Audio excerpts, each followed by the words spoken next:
नमो ओं विष्णुपदाय कृष्णपृष्ठाय भूतले श्रीमते भक्तिवेदांत स्वामी निति नामिने नमस्ते सरस्वती देवे गौरवाणी प्रचारिणे निर्विशेष शून्यवादी पाश्चात्य देशतारिणे श्रील प्रभुपाद की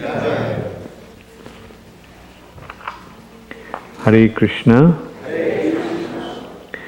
So everyone is happily situated. So you had a nice prasad. Then you had some rest after prasad. Now you're happy to be here, all wide awake. And Hare Krishna. So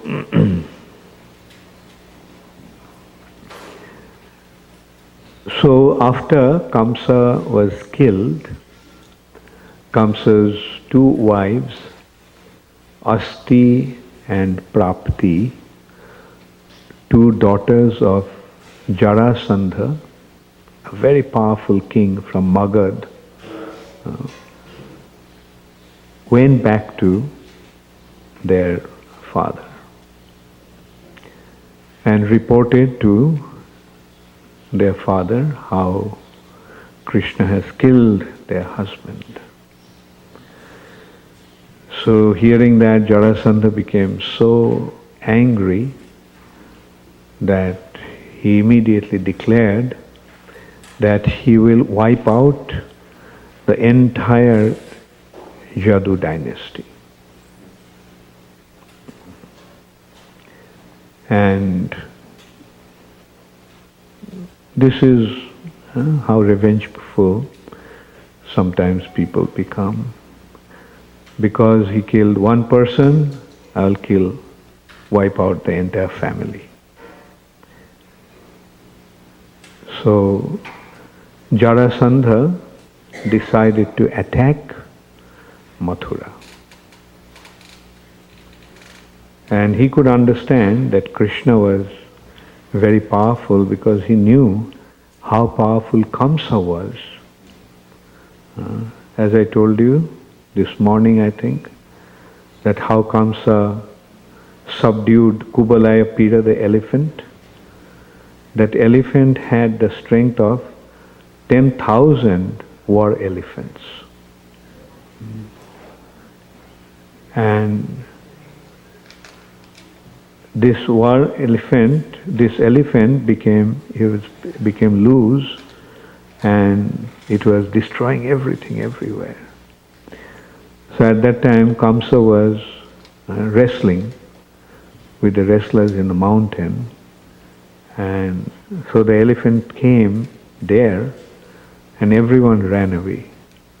But Kamsa, as a young man at that time, confronted the elephant, and not only defeated the elephant, but threw the elephant 80 miles away. And the elephant dropped in front of Jarasandha's camp. He made a camp on the bank of Jamuna. So Jarasandha was impressed. Who did that?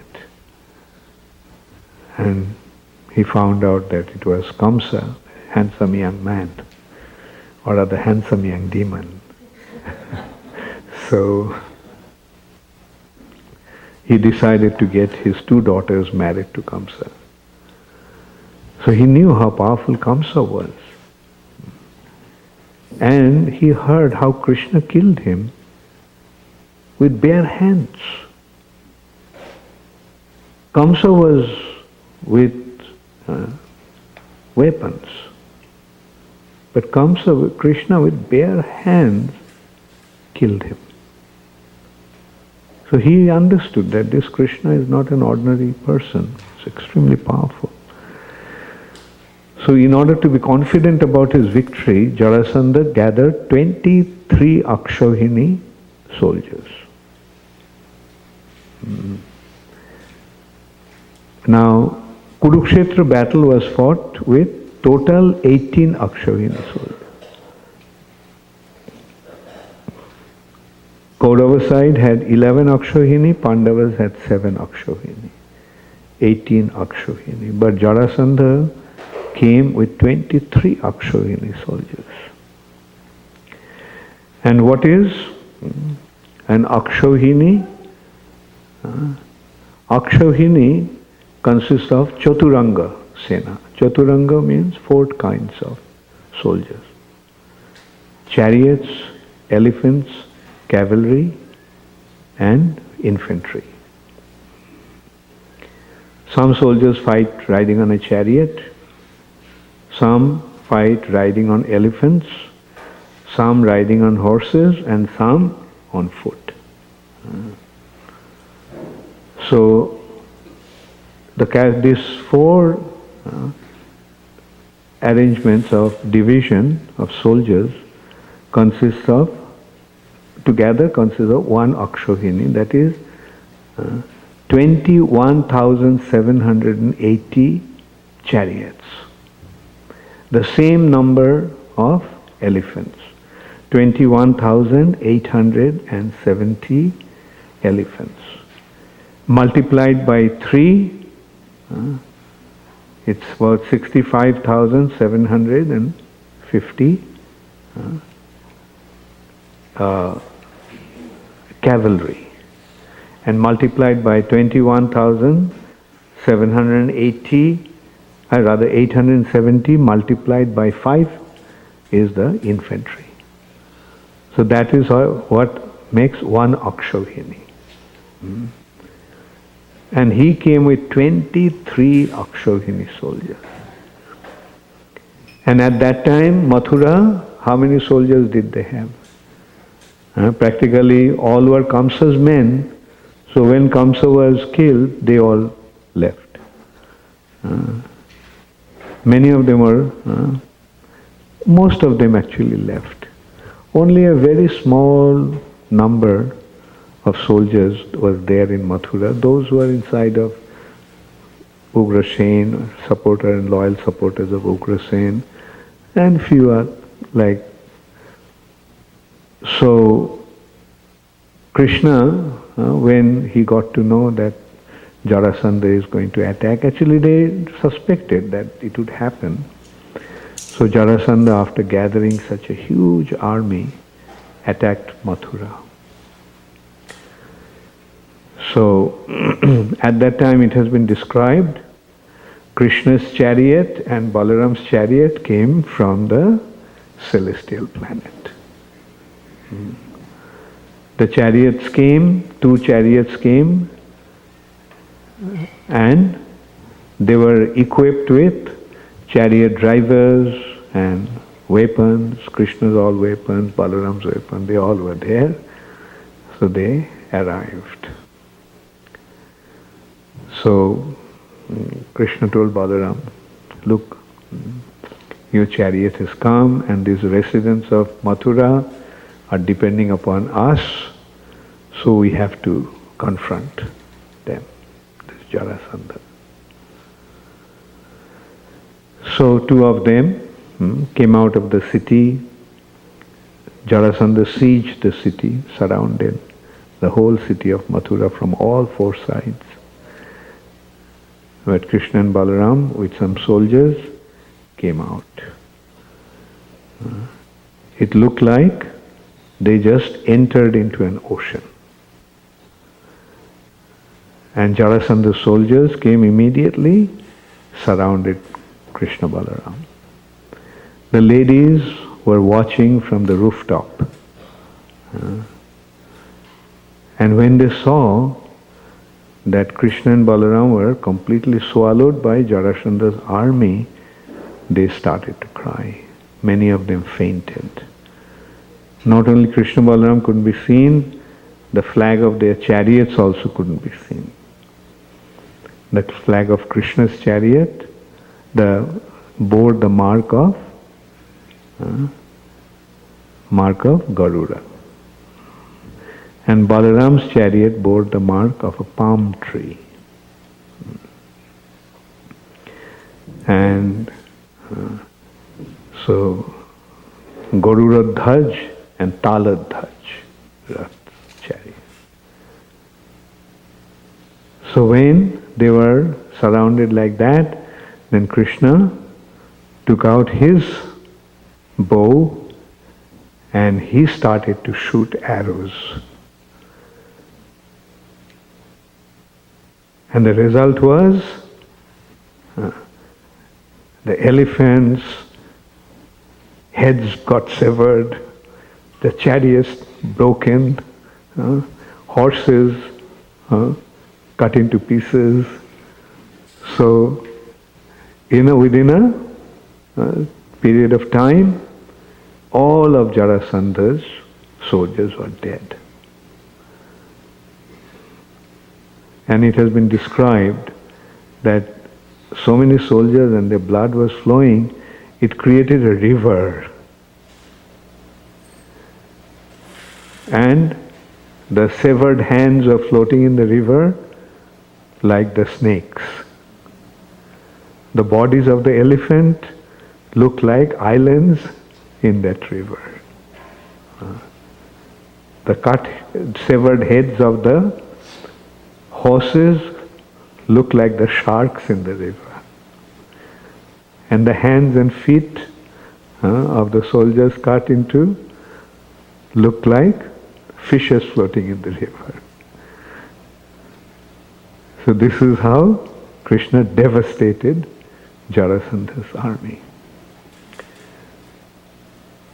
Balaram captured Jarasandha and he tied him up with Varuna Pasa.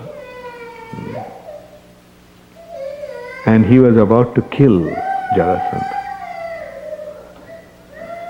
So Krishna told him, don't kill him. Poor guy is actually going to render some service to us. He will go and gather more demons to make his army to attack us. And we have after all come to Paritranaya Sadhunam Vinashaya Cha Dushkritam. So in our Vinashaya Cha Dushkritam aspect, he is going to be our assistant. So he will bring all the demons to us. We don't have to go and find the demons and kill them. He will select the demons, recruit the demons, and bring them to us, and we will do our job. So Jarasandha was so heartbroken that he was humiliated, like he was arrested. Then Krishna mercifully let him go. It was a great dishonor to a warrior. For a warrior, it is better to die in the battlefield. So he was extremely heartbroken, and he decided to kill himself. Then his other friends, other demons came and said, don't give up, Jarasandha. It happens. Like sometimes good days, sometimes bad days, sometimes victory, sometimes loss. These are a part of life. And after all, it all happens due to destiny, past karma. Your past karma, bad karma, led you to this defeat. But doesn't matter, good karma will also surface, and then you'll have your good days too. So being assured by his friends and allies, Jarasandha decided not to kill himself. So he went back to Magad. But with great determination, he started to collect, create another army. And again he attacked. The same thing happened. Krishna and Balaram defeated all the soldiers. Not a single one survived. Only Jarasandha was left. It has been described that Jarasandha was standing there only with his life air. He lost everything. Only with his life air he was existing, and Krishna let him go. And the nice thing is that Krishna wiped out the entire army of Jarasandha, comprising of 23 Akshohini, but on his side, not a single one died. Not a single soldier was lost. So that is also another lesson we learn. Whose side we should take and what will be the consequence? No matter how weak it may appear, we must side with Krishna. No matter how weak it may appear, Krishna's side will win. Like consider Ramchandra's fight with Ravan. Ramchandra was dwelling in the forest at that time with Lakshman and Sita. And Ravan had the most sophisticated army. Such sophisticated army that he defeated the demigods. All the demigods were defeated by Ravan. Even Jamraj was defeated by Ravan. Not defeated. Jamraj was about to strike Ravan with Jamadanda. And the striking with Jamadanda means death. But at that time Brahma came and said, Jam, don't kill him now. His time hasn't come. And he is not meant to be killed by you. So, being instructed by Brahma, Jamraj desisted and he left. And Ravan thought that Jamraj became afraid of him and ran away. So anyway, we can see how powerful these demons are, or demons used to be. So, Jarasandha also was another such very, very powerful demon with such a vast army. But what did Krishna have? Just a handful of soldiers on his side. But Jarasandha's entire army was wiped out. Whereas Krishna's, not a single one died. Similarly, Ramchandra, he was fighting with the monkeys. Ravan had the most sophisticated weapons, that with those weapons he could even defeat the demigods. And what did the monkeys have? Just some stones. They were fighting with some rocks and bare hands. And in that battle, many monkeys died. But after the battle was over, Ramchandra revived all the monkeys. Indra came to Ramchandra, said, how can I serve you? What can I do for you? Ramchandra said, revive all these dead monkeys. He said, me? I don't have the power to do that. But since you are telling me, I am confident that you will empower me. And that is how Indra had the power to revive the monkeys. Otherwise Indra cannot revive. So this is how we also see how the Lord sometimes empowers some living entities to accomplish His purpose.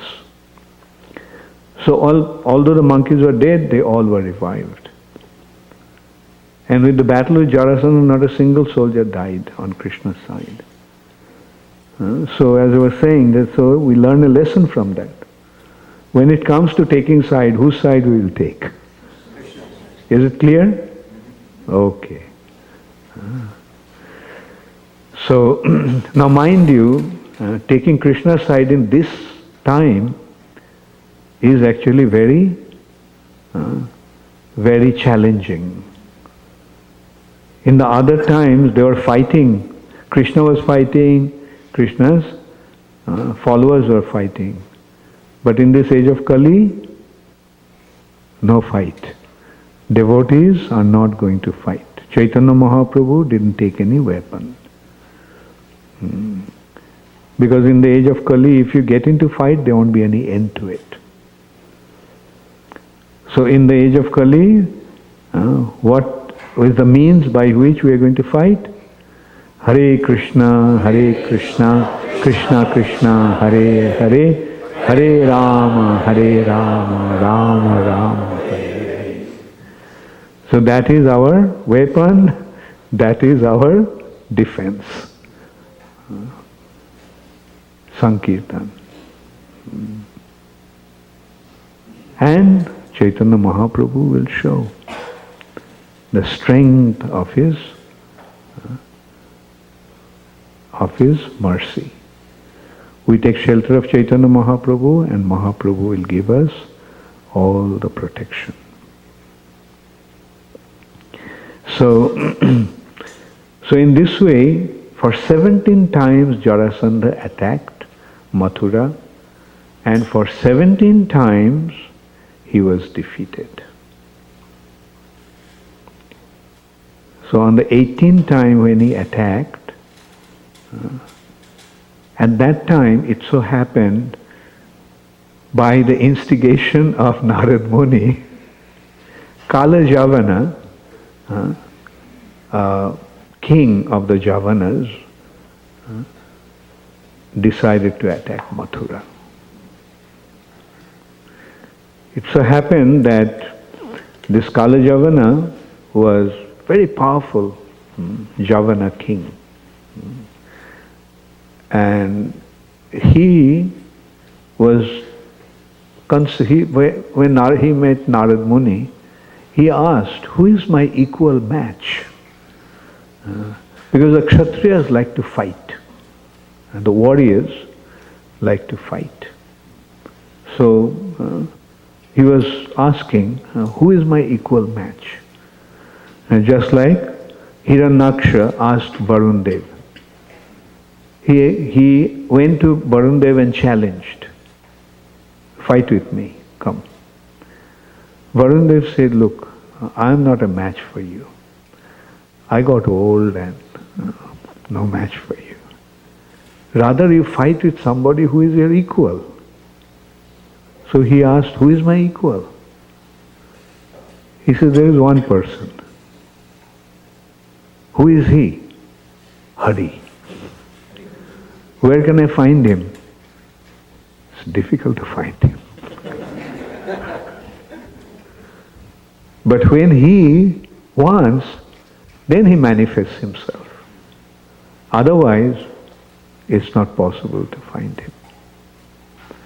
He selects unto whom he is going to reveal himself. So, continue to search, try to find out. And then Hiranyaksha came across Varahadev. So this is how the warriors want to fight. So Kala Javana defeated everyone. And in the meantime, so Narad Muni told him that there is one match for you. That is the Vrishnis. They are very powerful. And the best of the Vrishnis is Krishna and Balaram. How can I recognize him? His complexion is blue. He wears yellow garments. There is a jewel, most brilliant jewel, adorns his chest, called Kaustava. And sometimes he assumes 2 arms, sometimes he assumes 4 arms. So in the meantime, Jarasandha sent a message to Kala Javana that I am going to attack Mathura, so please join us. Kala Javana said that if I have to fight anybody, I don't have to join anybody. I can fight myself. So he refused Jarasandha's proposal to jointly attack. But Kala Javana decided to attack on his own. So when this attack was announced, then Krishna consulted with Balaram that this demon Kalajavana with his 30 million soldiers is going to attack us. And when we are facing him, then Jarasandha also may attack. So if we are facing Kalajavana in the battle, and if Jarasandha attacks from the other side, then we will be in great distress. The residents of Dwarka, the residents of Mathura will be in great distress. So let's do something. So Krishna called Vishwakarma. Who is Vishwakarma? Vishwakarma is the architect of the demigods. He told him to build a city in the middle of the ocean so that nobody will be able to attack because he'll be surrounded by the ocean. And so Vishwakarma overnight built a city. A beautiful city with thousands of palaces, with beautiful wide roads, decorated with beautiful gardens from place to place at some distance. And by the arrangement of Yogamaya, overnight Krishna transported all the residents to Dwarka. They slept in Mathura, and in the morning when they woke up, they found themselves in this strange new place. And in front of each house, there was a nameplate announcing whose house it was. And then Kalajavana attacked, sieged Mathura. From all sides, from southern side he attacked. And Krishna then they told Balaram, okay, I will deal with him. So Krishna just wearing a flower garland, no weapons, nothing, came out of the city gate. So Kalajavana saw Krishna. And he recognized from Narad Muni's description that this must be Krishna, the chief of the Jadus. And he was enchanted by the beauty of this person. He started to admire. Such a beautiful personality. Bluish complexion, beautiful features, beautiful wide open eyes, wearing yellow garment, and but he is not carrying any weapon. So Kalajavana thought, okay, since he is not carrying any weapon, I also won't fight with him with any weapon. So he dropped his weapons. He was waiting Krishna to come, and instead of going to him, Krishna took another direction and started to move in that direction. So Kalajavana thought that he is running away. So Krishna just started to move, and Kalajavana thought that he'll catch him. He started to tell him that you are supposed to be the crest jewel of the Jadus, and you are running away. That's not befitting you. That's the act of a coward. And I heard you are a hero. What are you doing? Come fight with me. But Krishna didn't pay any heed. He just kept on moving. And Kalajavana thought that he will catch him and he will defeat him. So Kalajavana was running after him with full speed. Still he couldn't catch him. It looked like just about almost got him. And it just went on and he just kept on running after Krishna. And in this way, Krishna just walked into a mountain cave. So Kalajavana thought that now he has become afraid and he is going to hide in the mountain cave. So he also ran after him. As he entered into the mountain cave, he found that someone in semi-darkness, he saw someone was lying down on the floor. So he thought it was Krishna. He said, "Oh, now you are pretending as if you are asleep." And he went and kicked him. And the person who was lying down, he woke up. And he just looked at him, and Kalajavana was instantaneously burnt to ashes. Who is this person? This person is the son of Mandhata, one great Kshatriya king. And his name was Muchukunda. Muchukunda was such a powerful warrior, such a powerful warrior, that Indra came and told him, appealed to him, that look, there is no one to protect us from the attack of the demons. So, will you please take up that responsibility? Sort of becoming the general of the demigods. So Muchukunda agreed. And for a long, long time in the heavenly planet, he was actually fighting with the demons on behalf of the demigods. Then after Kartikeya was born, and he became the general of the demigods told Muchukunda, then now you can retire.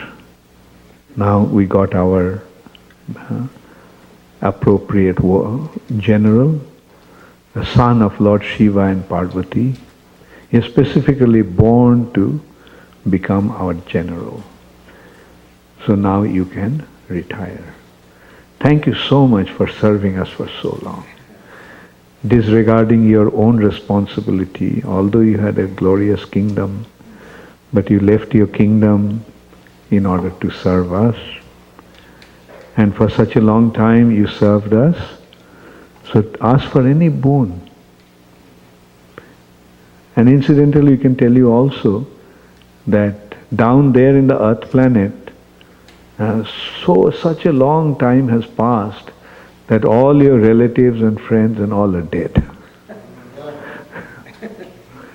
Because the time span in the earth planet is much shorter compared to the time in heavenly planet. In the heavenly planet, our 1 year is their 1 day. So you can consider how long a time has elapsed. So then Muchukunda said, okay, if you want to give me any boon, then please allow me to have uninterrupted sleep. I am so tired that all I want is to sleep. And if anyone breaks my sleep untimely, that is, before I wake up, if somebody breaks, then he'll be burnt to ashes just by my glance. So Krishna knew that, so he tricked Kalajavana to come there and brought to Muchukunda and got destroyed. So after killing Kalajavana, Muchukunda saw this beautiful personality. He could recognize that this is the Supreme Personality of Godhead Krishna. He offered his obeisances, and Krishna told him that in your next life you'll be born as a Brahmana, and then you'll come back to me in that birth. So Muchukunda then went to Badarika Ashram, and there he performed the rest of his life in the association of saintly personalities. And this is how Muchukunda was blessed by the Lord and eventually got delivered. So then Krishna and Balaram came and wiped out 30 million Javana soldiers. And in the meantime, Jarasandha came. But this time, Krishna did not confront Jarasandha. Krishna and Balaram just turned around and left, as if they were running away from the battlefield. Therefore, Krishna got a name, Ranchorji, Ranchor, the one who ran away from run or the battle. So Krishna and Balaram was running, and Jarasandha and his army was chasing them. With the horses and chariots they were chasing, but Krishna and Balaram was running so fast that they couldn't catch up with Krishna Balaram. Then Krishna Balaram came to a mountain called Pravarshan mountain. And Jarasandha thought that, oh, now you're hiding in the mountain. So he started to look for Krishna but couldn't find. And then Jarasandha decided that he would set the mountain in fire. And that's what he did. He set the whole mountain in fire. And that's how he thought that he killed Krishna and Balaram. And in the meantime, Krishna and Balaram, from top of the mountain, they jumped. And they swam across the ocean, came to Dwarka. So when in Dwarka, another wonderful incident happened.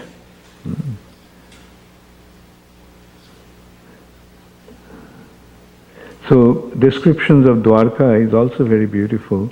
When Dwarka was built, all the demigods came and offered various gifts. Indra gave the Sudharma assembly, the assembly of the heavenly planet. And that is a beautiful assembly hall.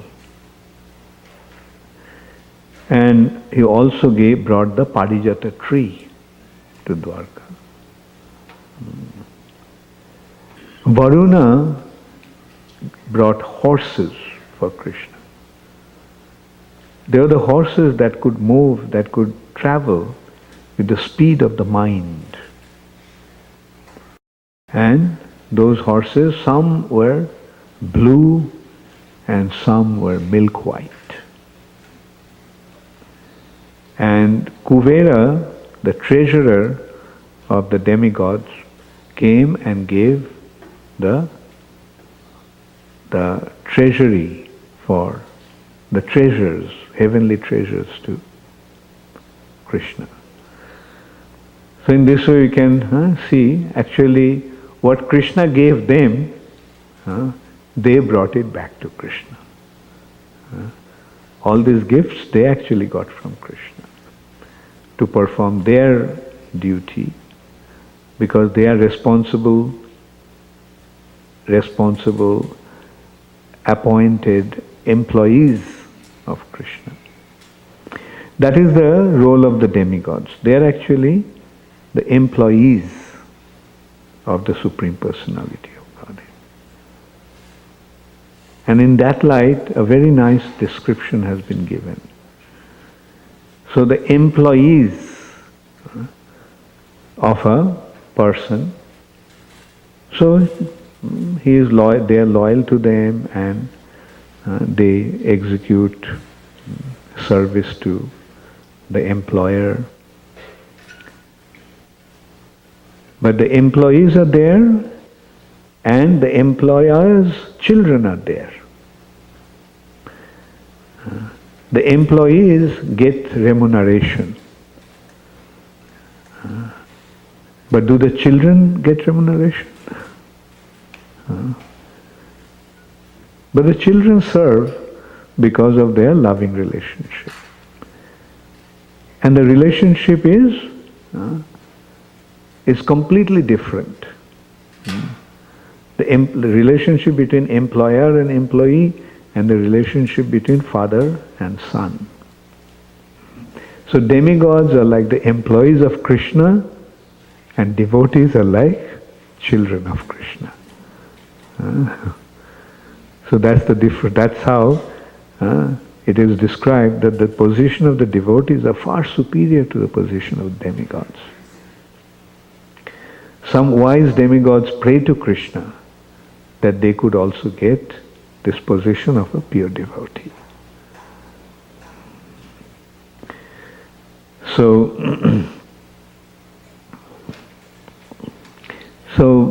the demigods this way brought all the gifts to Krishna, and this is how opulent Dwarka became. Now, there was a king who had a very qualified and a very beautiful daughter. And he was very concerned about finding a suitable husband for his daughter. So along with his daughter, he went to Satyaloka, the abode of Lord Brahma, and to ask Brahma who would be the suitable match for his daughter. So when he arrived there, Brahma was listening to some performance of some musicians and dancers. So he couldn't interrupt Brahma's entertainment. So after the dance was over, so he asked Brahma. So Brahma said, yes. Go back to the earth planet and Balaram, who appeared in the Jadu dynasty, you will find her appropriate match in Balaram.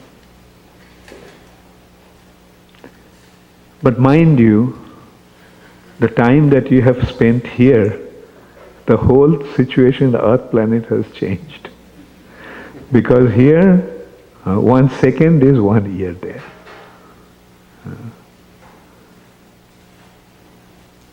So, anyway, so he came back and offered Balaram, his daughter Revati, to Balaram.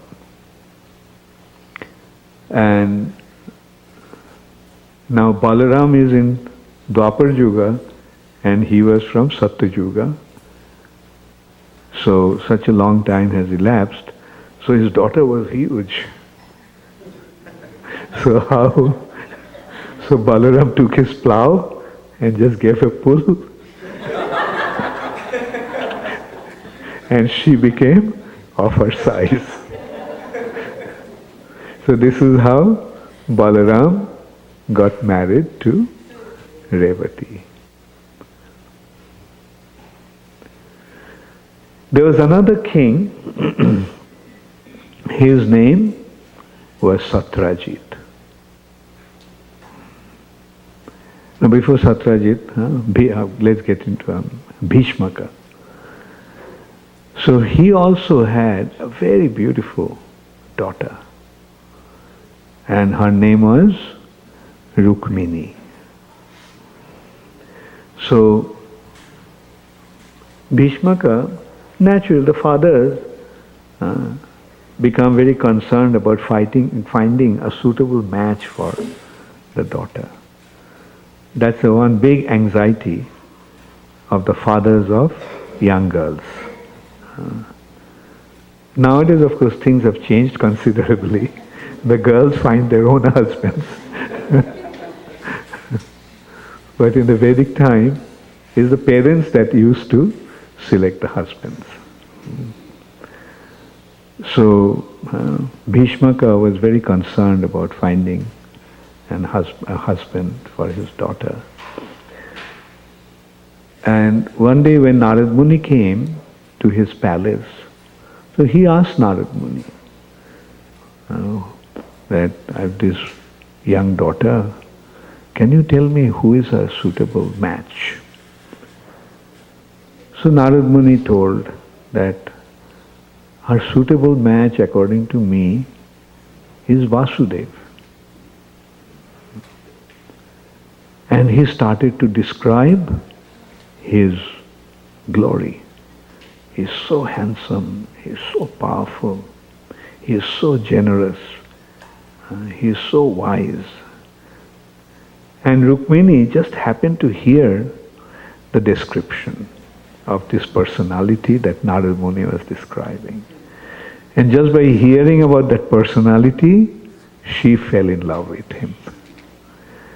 And she felt, if at all I get married, I'll just get married to this person and no one else. So Bhishmaka decided to marry Rukmini to Krishna. But his son, Rukmi, was an associate of Jarasandha and Duryodhan and Shishupal. So he objected to that. He was a hater of Krishna. And he said, Krishna, are you gone mad? What's his caste? No one knows. He may be born as a Kshatriya, but he was brought up with the cowherd boys. Like he was brought up in a village. Didn't have any sign of aristocracy in him. And so if at all when we are looking for a husband, a suitable husband is Shishupal. See what an aristocratic heritage, but Dama Ghosha's son. And he started to glorify.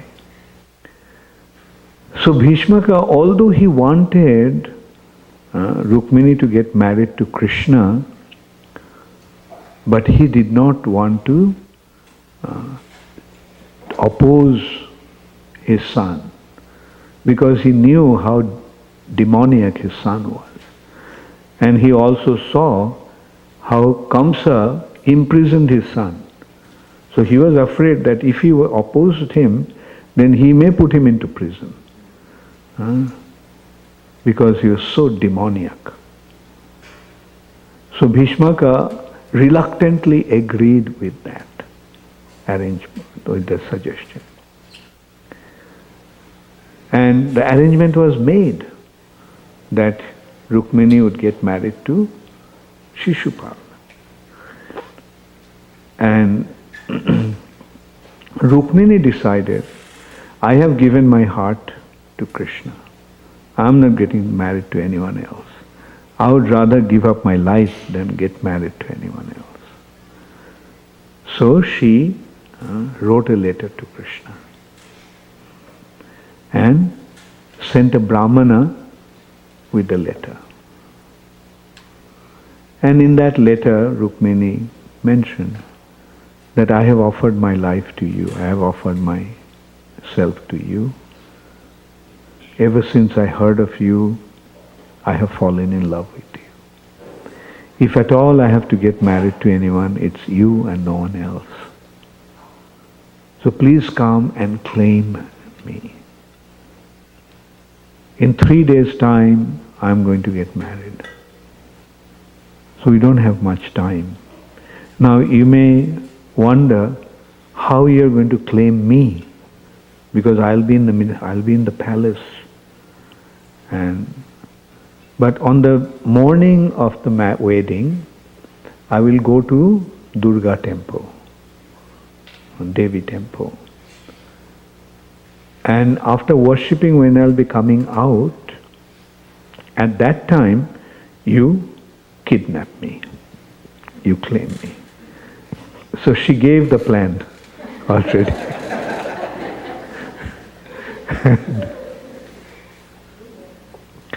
So Krishna received the letter and he immediately set out. Called Daruka, just get the horses,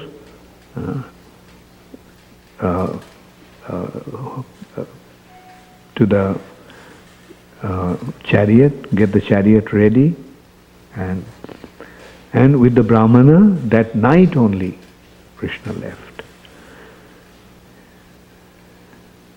And Balaram got the news that Krishna left all by himself to the kingdom of Bhishma, and he understood that it was to claim Rukmini, and he knew all the kings and others will be there. So Krishna alone, how will he face them? How will he face them? So Balaram took the Jadu army and followed.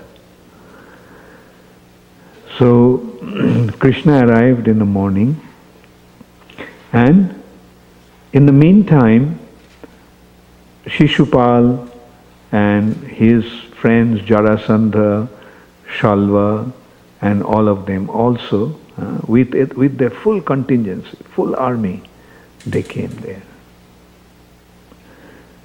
He is the bridegroom getting married, and with all his grandeur, and he came there. And Krishna also arrived. Bhishmaka received Krishna as if Krishna is a guest. And that's what happened. In the meantime, Rukmini was waiting. What will happen? She was so much in anxiety. Then finally the Brahmana comes and gives her the news that Krishna has come. She was very excited. She said, "Thank you so much." And Brahmana was thinking that being so pleased with him, Rukmini would offer him some valuable gift. But what did Rukmini say? What did Rukmini offer? Rukmini said, "As a return of your wonderful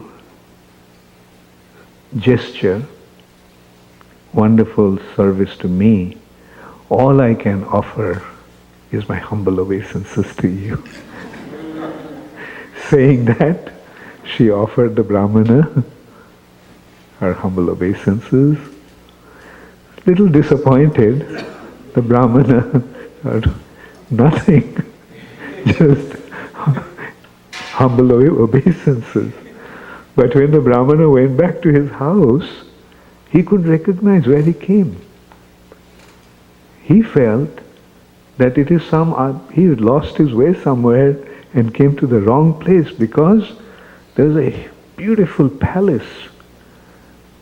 And when he was about to turn around and go away, thinking that he came to a wrong place, he found that his wife, surrounded by beautiful maidservants, are approaching him.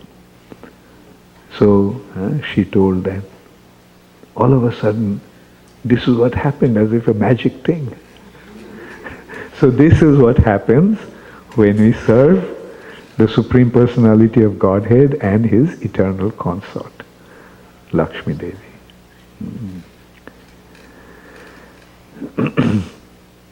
So that morning, Rukmini, surrounded by the maid servants and as friends,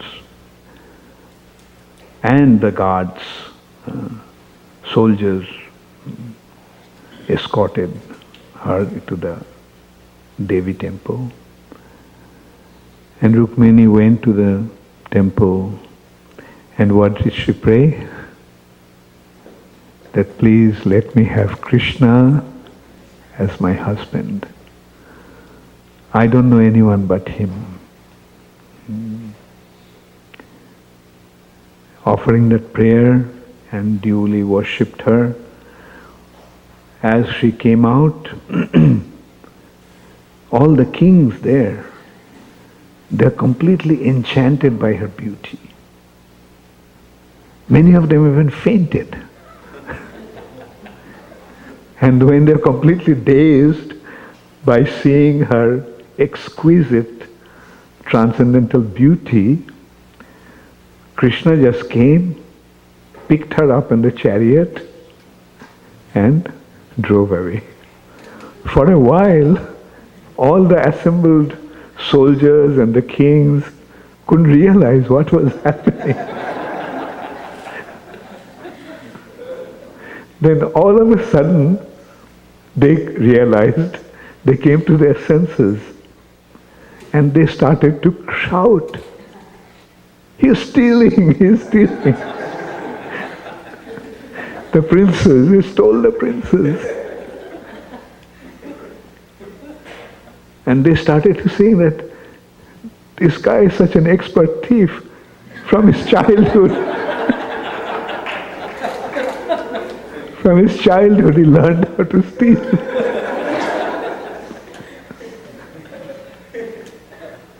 When he was a child, he used to steal butter and sweetmeat. Then he stole the garments of the young girls. And this way they started to describe Krishna's activities. And now see, he is stealing a princess. This cannot be tolerated. Attack! So they all attacked Krishna. And Balaram was ready with his army, so he... And Shishupal also was, poor guy, was all ready.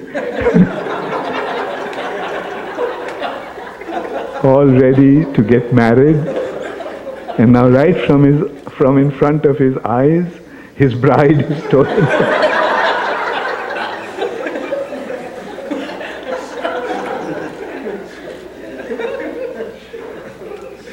And all of them were defeated.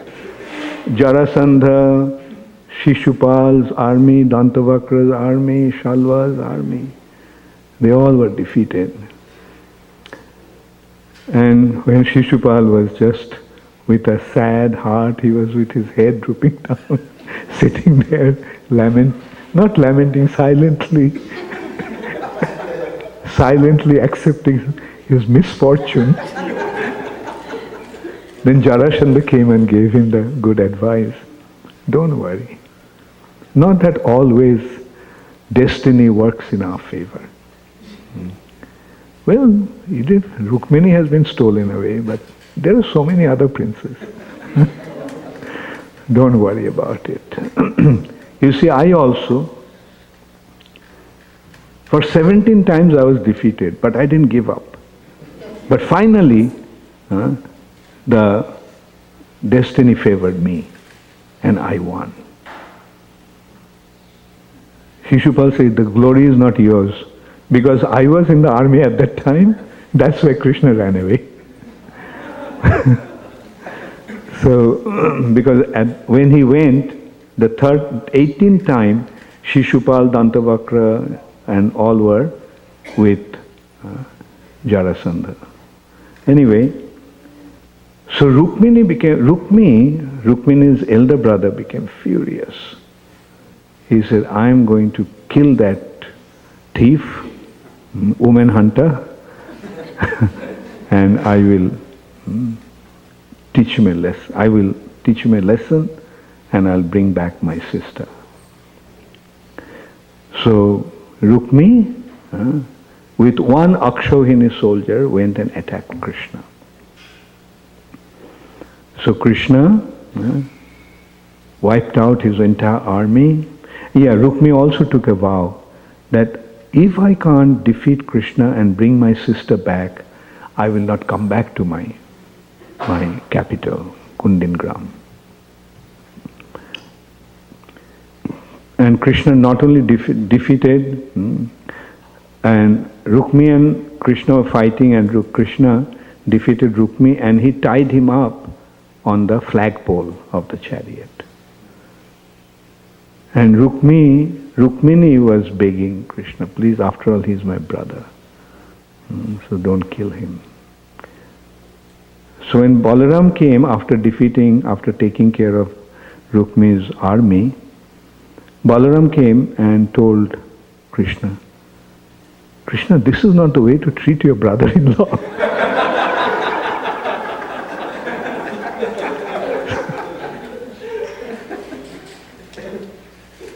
I mean, just got married. I mean, don't hurt your bride in this way by insulting her brother. Let him go. So Krishna said, okay, I'll let him go, but Rukmi was so insulting that Krishna decided to shave half his head and half his moustache. So that was a great dishonor for a warrior, which means he could have cut his head off, but instead of cutting his head off, he just shaved his head. And Rukmi did not go back to his kingdom. He created another capital for himself and he stayed there. So this is how Krishna got married to his first wife, Rukmini. In this way, Krishna got married to 16,108 wives in Dwarka. So, should I stop now and give you the time to ask questions? Okay. Hare Krishna, yes.